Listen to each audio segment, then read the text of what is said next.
Halo Detikers, Om Nganu di sini. Hari ini Om Nganu sedang bersama dengan Kakor Lantas Polri. Selamat pagi, Jenderal.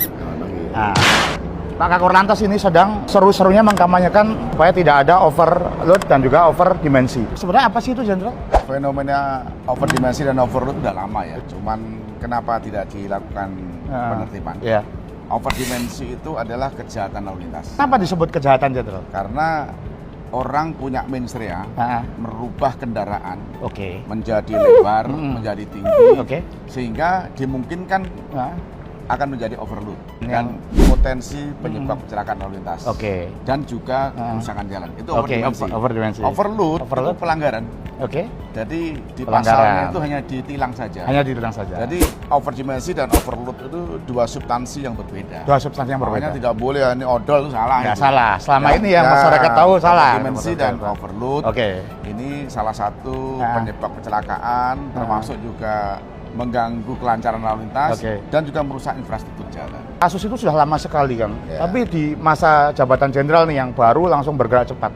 Kenapa Jenderal termotivasi untuk menuntaskan masalah ini? Untuk menertibkan overdimensi dan overload ini kata kuncinya kolaborasi. Jadi ada kementerian, ada lembaga, dan bahkan kita melibatkan pakar-pakar transportasi.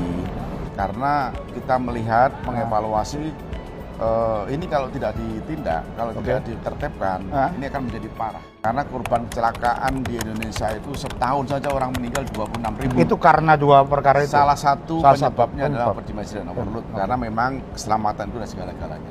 Ini harus ditertibkan. Jadi momentumnya dapat, Jenderal, semua pihak sepakat dengan Jenderal untuk sama-sama mengkampanyekan ini? Ya, tentunya kami mohon masukan, mohon doa restu, semoga Korlantas Polri dengan kementerian lembaga kami sudah melakukan tahap awal sosialisasi.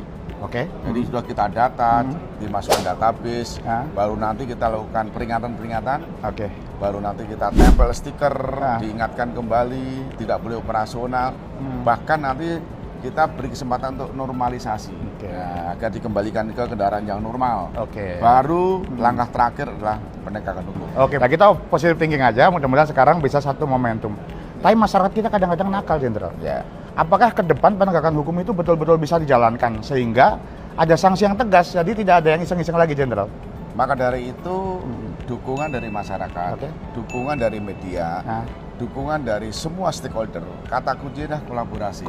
Kita harus lakukan penertiban